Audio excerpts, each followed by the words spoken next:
Muy buen día para todas las personas que se conectan hoy a través de las redes sociales en YouTube y Facebook, que nos acompañan hoy en este devocional, hoy día 29 de agosto.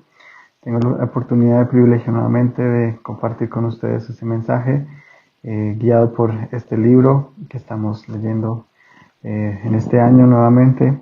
Y como título para el mensaje de hoy dice El poder del Evangelio.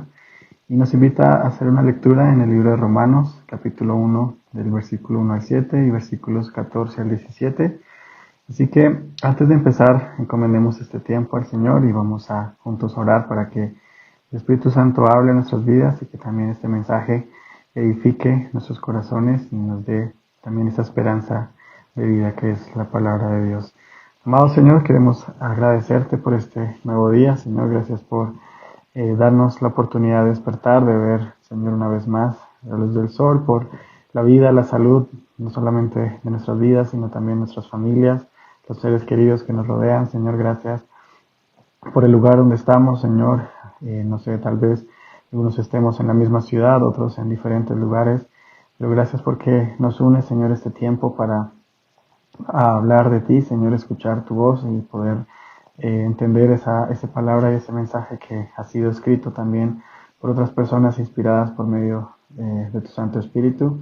Queremos, Señor, tener nuestras mentes y corazones atentas a lo que tú, Señor, nos vas a hablar en este día, Señor, y también pido que tú me uses para dar un mensaje, Señor, guiado por ti, Señor, un mensaje que venga de parte tuya, Señor. Bendecimos este tiempo y damos gracias por este hermoso día en el nombre de Jesús. Amén. Y bueno, para comenzar vamos a estar leyendo la palabra de Dios y voy a darle paso a mi esposa que va a estar leyendo allí en Romanos capítulo 1, 1 al 7 y 14 al 17. Le invito a que nos acompañe usted también en la lectura. Iglesia, dice así la palabra de Dios.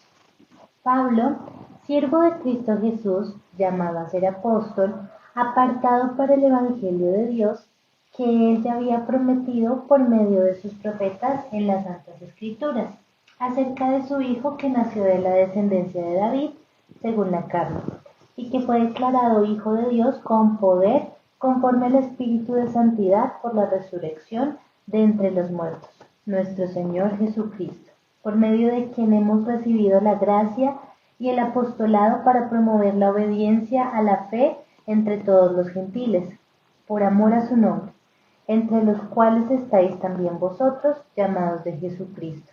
A todos los amados de Dios que están en Roma, llamados a ser santos, gracia a vosotros y paz de parte de Dios nuestro Padre y del Señor Jesucristo.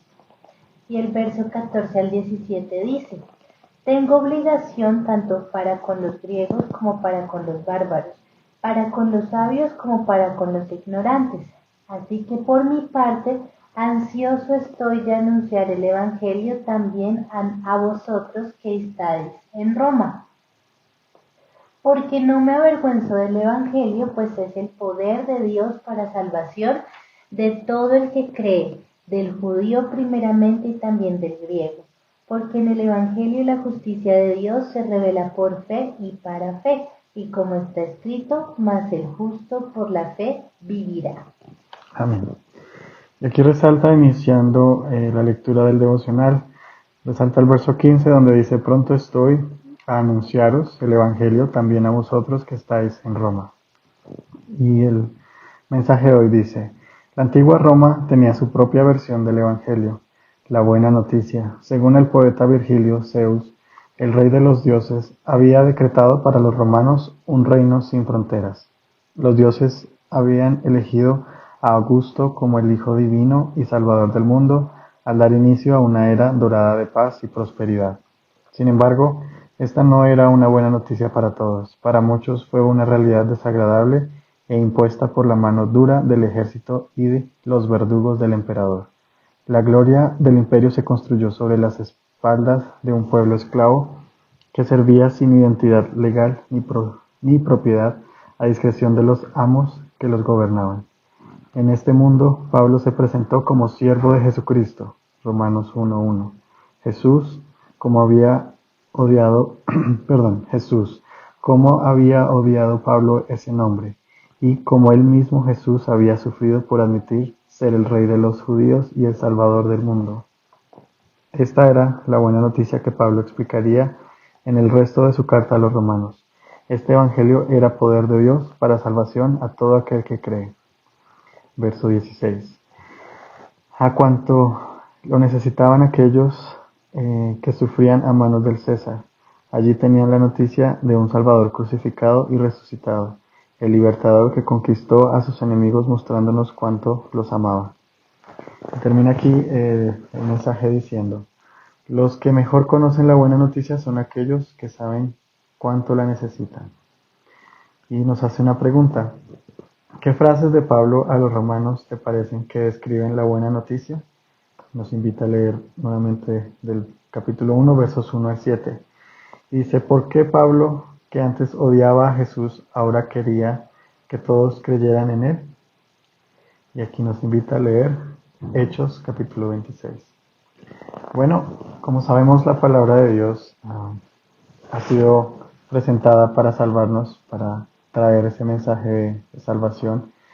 Y aquí Pablo es ese ejemplo, ese hombre que vivió la experiencia de primero perseguir a los cristianos, aquellos que seguían a Jesús, pero luego tuvo ese encuentro con Dios, encuentro directamente con Jesús, y se dio cuenta de lo equivocado que estaba al creer que todo eso que se hablaba de Jesús era falso, era mentira. Pero aquí nos muestra la palabra de Dios que el poder que tiene el Evangelio es tan maravilloso que ni siquiera podemos explicarlo. Quizás las personas o los que aún no han conocido a Dios están viviendo en un momento como Pablo vivió. Es ciego quizás, con un corazón duro, al creer que Dios solamente habla a unos pero a otros no. Y realmente la palabra de Dios nos muestra que Él ha enviado ese mensaje y ha enviado a su Hijo para salvar a todos. Y como dice la palabra, para que todos los que crean no se pierdan, sino que tengan vida eterna. Y como también allí en Romanos lo mencionaba en este libro, la palabra de Dios tiene un poder maravilloso y no podemos avergonzarnos del Evangelio, sino por el contrario debemos tomar estas palabras y recordar que es la única salida que tenemos hoy en día, que vivimos en una sociedad tan difícil, que vivimos tiempos difíciles. Nuestra solución no va a estar tal vez en lo que nos ofrecen las personas o lo que el mundo nos da, sino que la solución y la respuesta las encontramos en la palabra de Dios. Así que sé y esperamos que esta palabra y que podamos estudiar este libro, si ustedes tienen la oportunidad de leer los libros de Romanos, es quizá un libro tan importante para los cristianos para poder entender la obra de Jesús en la cruz, la salvación, el poder que tiene la palabra de Dios en el cristiano, y que si la sabemos usar podemos llegar a impactar la sociedad, el entorno, nuestros amigos, al lugar donde vayamos. Si ponemos en práctica lo que allí la palabra de Dios nos muestra en Romanos, podemos ser unos cristianos genuinos y mostrar que Dios también es real. Entonces, les dejamos este mensaje, iglesia, y esperamos que el Señor a través de esto le haya recordado o nos recuerda lo poderoso que es el Evangelio, la obra perfecta que hizo Jesús en la cruz, y que hoy estamos en este lugar es gracias a eso, a hombres y mujeres que un día decidieron compartir la palabra de Dios. No podemos quedarnos callados, sino debemos seguir compartiendo y enseñando esta palabra que es vida para todos nosotros. Les bendecimos y esperamos que tengan un buen resto de día.